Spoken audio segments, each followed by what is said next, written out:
핍박받는 사람 두 번째 기쁨이라는 제목으로 말씀을 나누기를 원합니다. 여러분들, 오늘날 전 세계 기독교 인구가요 25억 6천만 정도가 된다고 합니다. 전 세계 인구가 80억이니까 약 3분의 1 정도가 기독교인이라고 할 수 있겠죠. 미국은 우리가 알고 있는 것처럼 조금씩 기독교 인구가 줄고 있습니다. 그런데 감사하게도 전 세계적으로는요 기독교 인구가 늘어나고 있습니다. 2000년과 최근을 비교를 하니까 5억 6천만 명의 크리스찬들이 늘었다고 합니다. 엄청나죠? 1000만만 돼도 엄청난데 20년 사이에 5억 6천만 명의 그리스도인이 늘었다고 합니다. 근데 안타까운 것은 뭐냐 하면요 3억 6천만 명의 그리스도인은요 박해가 심한 지역에서 신앙생활을 하고 있다고 합니다. 그러니까 크리스찬 중에 10%가 넘는 형제 자매는 박해 가운데 그들의 믿음을 지키고 있는 것이죠.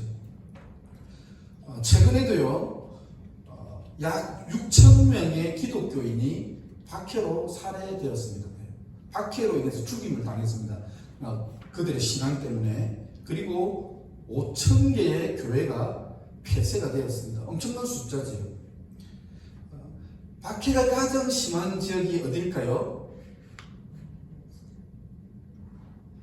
지금까지는 북한이었는데 최근에 탈레반이 정권을 잡으면서 아프가니스탄으로 바뀌었습니다. 그리고 2위가 북한이라고 합니다. 저는 이 박해를 받는 사람이라는 이 주제로 설교를 준비하면서 그런 마음이 들었습니다. 박해 없이 우리가 이렇게 즐겁게 하나님을 찬양할 수 있다는 것이 너무 감사하다라는 그런 마음이 들었습니다. 여러분도 그렇습니까? 네. 그런데요, 제가 설교를 마무리하면서는 조금 마음이 바뀌었습니다. 박해를 받으면서 신앙을 지키는 이분들에게는 우리가 알 수 없는 놀라운 은혜가 있구나. 박해 가운데도 그들의 신앙을 지키는 이분들은 날마다 천국을 경험하면서 살아가는구나. 오늘 주님께서 우리에게 말씀하신 대로 주님을 위해서 박해를 받는 이것은 정말 복된 삶이구나. 이것을 저는 깨닫게 되었습니다. 여러분들도 그렇게 생각하십니까? 그런데요, 우리 성도님들은 그렇게 생각 안 하는 것 같더라고요. 제가 지난 주일날 설교 영상을 편집하면서 특이한 것을 발견했습니다. 뭔가 하면요, 지금까지 팔복 설교를 할 때 우리 성도님들이 정말 한 목소리로 아멘 이렇게 하셨거든요. 그런데 제가 지난 설교 때 주님을 위해서 고난을 받을 때 기쁨으로 감당합시다 이렇게 했는데요, 아무도 아멘 안 하는 거 있죠. 그래서 제가 지난주 설교를 보면서 내가 설교를 잘못했나 그런 생각이 들었습니다. 근데 다시 한번 생각을 해보니까 아무리 주님을 위해서 받지만 핍박과 박해를 받고 싶은 성도님은 없겠다라는 생각이 들었습니다. 여러분, 날마다 하나님의 천국을 경험하니까 여러분들 주님을 위해서 박해를 받고 싶으세요? 말씀 없으시네. 예. 그런데 물론 제가 압니다. 우리 성도님들이 핍박받고 박해받는 이런 설교를 별로 안 좋아한다는 거 제가 압니다. 그런데도 한 번 더 설교를 해야 되겠다는 그런 마음이 들었습니다. 왜냐하면요, 오늘날 많은 형제와 자매들이 핍박과 박해 가운데 그들의 신앙을 지키고 있기 때문입니다. 물론 그들은 우리와 피부 색깔이 다르고 인종이 다르고 나라가 다릅니다. 그러나 우리가 그리스도 안에서는 다 한 가족이고 형제 자매이지 않습니까? 그렇기 때문에 우리가 이 계기로 인해서 박해를 받으면서 그들의 신앙을 지켜나가고 있는 그 형제 자매들을 위해서 우리가 한 번 더 기도해야 되겠다라는 그러한 마음이 들었습니다. 한 가지 더는요, 정말 박해를 받으면서도 믿음을 꿋꿋하게 지켜나가는 그 믿음의 동력자들, 그 믿음의 형제들의 그 신앙의 유산이 우리 안에서도 흘러야 되겠다라는 그러한 마음이 들었습니다. 그런 뜻에서 제가 여러분들의 핍박받고 박해받는 이 설교를 별로 안 좋아하는 걸 알지만, 그러나 한 번 더 설교를 해야 되겠다는 그러한 마음이 들었습니다. 오늘 11절과 12절 말씀을 보면요, 이렇게 말씀합니다. 나로 말미암아 너희를 욕하고 박해하고 거짓으로 너희를 거슬러 모든 악한 말을 할 때 너희에게 복이 있나니. 그리고 뭐라고 말씀하셨습니까? 기뻐하고 즐거워하라. 하늘에서 너희의 상이 큼이라. 너희 전에 있던 선지자들도 이같이 박해하였느니라. 참, 예수님은 오늘 이상한 말씀을 하십니다. 나를 위해서 핍박과 박해를 받을 때 기뻐하라고 하셨습니다. 야고보서에서도 동일한 말씀을 합니다. 야고보서 1장 2절 말씀을 보면요, 내 형제들아, 너희가 여러 가지 시험, 고난을 만나거든 온전히 기쁘게 여기라. 저는 오늘 말씀을 보면서 그런 생각이 들었습니다. 욕먹고 매맞는데 어떻게 기뻐하라는 거지? 어떻게 그게 가능하지? 여러분, 이해가 되십니까? 그런데요, 여러분, 놀라운 사실이 있습니다. 초대교회 성도들은요, 주님을 위해 핍박을 받을 때 정말로 이들은 기뻐했습니다. 사도행전에 보면요, 초대교회 이야기가 나옵니다. 베드로를 중심으로 많은 사도와 많은 그리스도인들은요, 예수님을 담대하게 전거했습니다. 예수님을 담대하게 전거했을 때 많은 사람들이 예수님께로 돌아왔습니다. 그런데 어떤 일이 일어났습니까? 많은 사람들이 예수님을 믿고 돌아오게 되자 초대교회 종교 지도자들이 시기했습니다. 왜냐하면요, 많은 사람들이 예수를 믿으면서 사도들을 더 쫓았기 때문에 그들이 종교 지도자들이 시샘을 하게 된 것입니다. 이대로 가만두어서는 안 되겠다.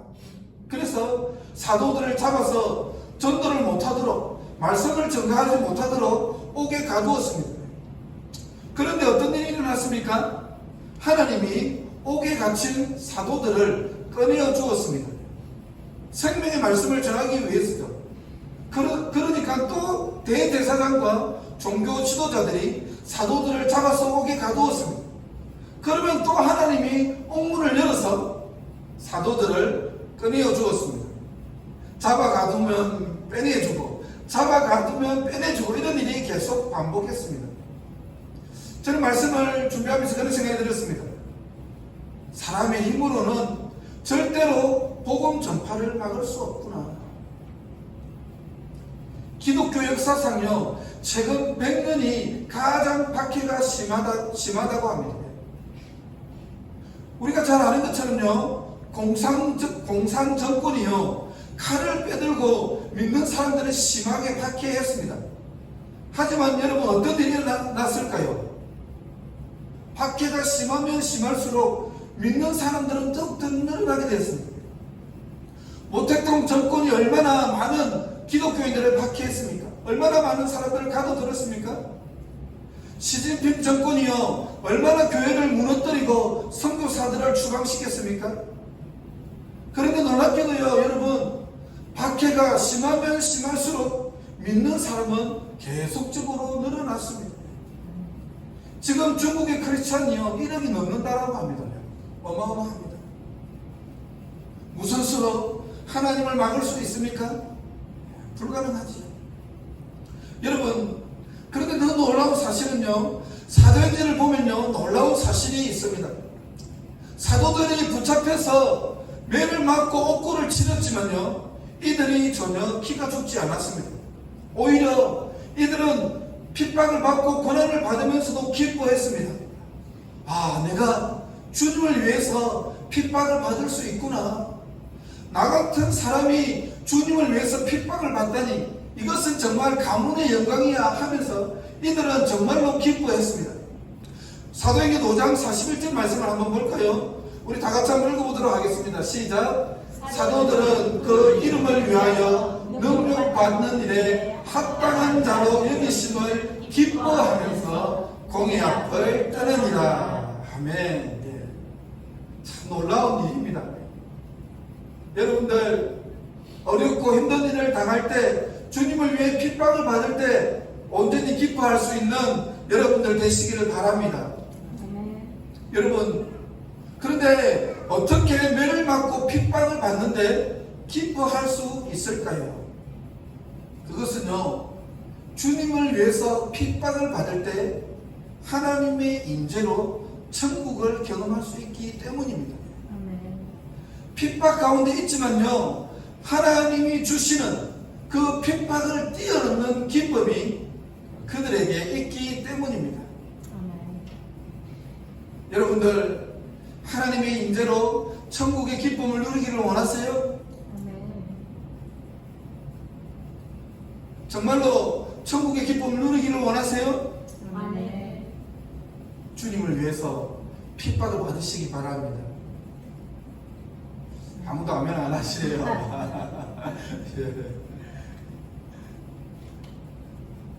오늘 말씀을 보게 되면요, 의를 위하여 박해를 받는 자는 복이 있나니 천국이 그들의 것이다 라고 이렇게 말씀하고 있습니다. 심령이 가난한 사람도 복이 있는데 천국이 그들의 것이라고 말씀했죠. 이 팔복을 보면요, 천국으로 시작해서 천국으로 끝이 나고 있습니다. 그런데 이 천국의 복은요 좀 특이한 것이 있습니다.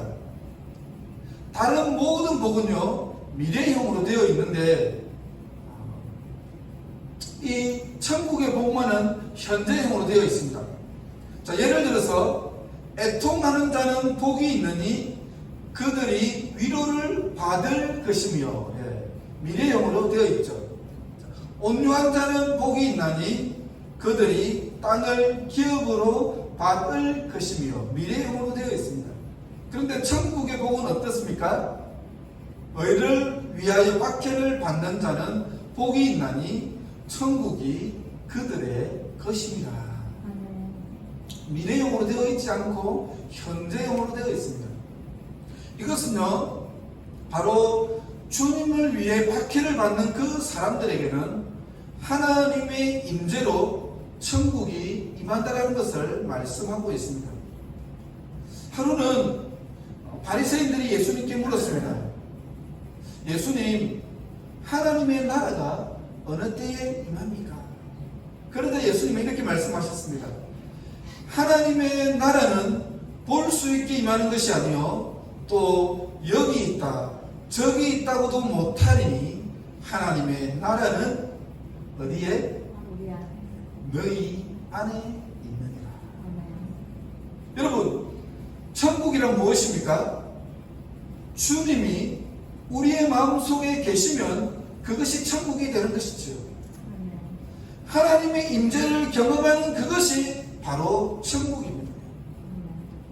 오늘 말씀에 의하면 우리는 언제 이러한 하나님 임재의 천국을 경험할 수 있습니까? 그렇습니다. 고난을 받을 때, 주님을 위해서 핍박을 받을 때 우리는 하나님이 임재하시는 이 천국을 누릴 수가 있습니다. 베드로전서 4장 13절에서 14절 한번 볼까요? 다 같이 한번 한 목소리를 읽어보도록 하겠습니다. 시작. 오직 너희가 그리스도의 고난에 참여하는 것으로 즐거워하라. 이는 그의 영광을 나타내실 때에 너희로 즐거워하고 기뻐하게 하려 함이라. 너희가 그리스도의 이름으로 욕을 받으면 복 있는 자로다. 영광의 영 곧 하나님의 영이 너희 위에 계십니다. 아멘. 여기서 뭐라고 말씀합니까? 그리스도의 고난에 참여하는 것으로 즐거워라. 왜요? 하나님의 영이, 하나님의 영광이, 하나님의 임재가 그 사람 가운데 임한다라는 것이죠.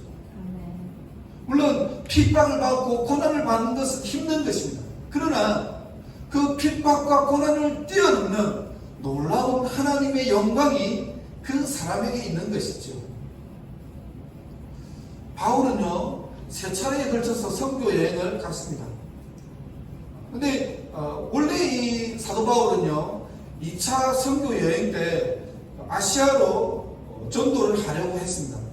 그런데 사도 바울에게 하나님께서 마게도니아 환상을 보여주십니다. 마게도니아에 있는 한 사람이 나타나서 사도 바울에게 마게도니아로 와서 우리를 좀 도와주십시오 라고 이렇게 비전을 보여주었습니다. 사도 바울은 이러한 비전을 하나님의 뜻으로 받아들였지요. 그리고 원래는 아시아로 가려고 했다가 방향을 틀어서 마게도니아 지역, 그리고 제일 첫 선교지로 빌립보라는 곳에 도착하게 됩니다. 근데 거기서 귀신 들린 한 여인을 고쳐주게 됩니다. 그런데 귀신 들린 여인을 고쳐주었을 때 고발을 당하게 되죠. 왜냐하면 이 귀신 들린 여인이 점을 쳐줬습니다. 그리고 그 귀신 들린 여인의 주인들은 점을 쳐주는 이것으로 인해서 많은 이제 수익을 얻었는데, 귀신이 떠나가게 되자 어떤 일이 일어나게 됩니까? 더 이상 점을 칠 수가 없고 돈을 벌 수가 없게 되었습니다. 그래서 이 귀신 들린 여인의 주인들이 사도 바울을 고발을 하게 되었죠. 그리고 이제 사도 바울은 사람들에게 끌려가서 심한 옥고를 치르게 됩니다. 엄청나게 거의 죽을 정도로 매를 맞고 감옥에 갇히게 되죠. 그런데 우리가 잘 아는 것처럼 사도 바울과 실라는요, 감옥에서 하나님께 기도하고 하나님께 찬송을 드렸습니다. 기도하고 찬양을 하자 큰 지진이 나면서 옥토가 흔들리게 되었습니다. 그리고 옥문이 열리게 되었죠. 그리고 제수들을 묶고 있던 그 착고가 다 풀리게 되었습니다. 우리가 여기서 분명한 사실을 알 수 있습니다. 바로 바울과 실라가 하나님께 기도하고 찬양했을 때 하나님께서 바울에게 임재하신 것이죠. 바울과 실라는 비록 감옥 안에 있었지만 그들은 하나님의 나라 천국을 경험하게 되었습니다. 감옥이 천국으로 바뀌게 된 것이죠. 정말 우리가 상상하기도 힘든 일이 그 감옥 안에서 일어나게 되었습니다. 여러분들 혹시 크리스찬티 투데이라는 잡지를 아십니까? 이 크리스찬티 투데이는요, 유명한 복음주의 잡지인데요, 여기 책임 편집자가요, 마크 갈리라는 사람입니다. 이분이 아주 특이한 것을 연구를 하셨는데, 기독교 2000년 역사상 순교받은 사람들을 이분이 연구를 했습니다. 그리고 순교한 사람들의 삶을 연구하면서 여러분 이 마크 갈리라는 분이 이런 결론을 내렸습니다. 순교자들 하나하나를 뜯어보고 그들의 발자취를 따라가 보면 한 가지를 분명히 알 수 있습니다. 그것은 바로 하나님의 임재입니다. 그 순교자들은 죽음의 순간까지 하나님의 임재를 즐기는 사람들이었습니다. 초대교회 최초의 순교자가 누구입니까? 바로 스데반 집사이죠. 스데반 집사는 우리가 잘 아는 것처럼 돌에 맞아서 순교를 하게 되었습니다. 그러나 그 순교 가운데서도 그 고통과 고난을 어떻게 이겨낼 수 있었습니까?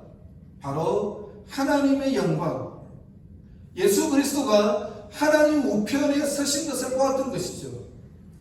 그 핍박과 고난 가운데서도 하나님의 강력한 임재를 경험하였기 때문에, 천국을 경험하였기 때문에 스데반은 그 순교의 자리에서도 그 고통을 이겨낼 수 있었던 것입니다.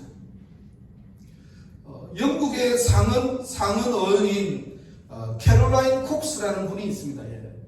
이분도 동일한 고백을 합니다.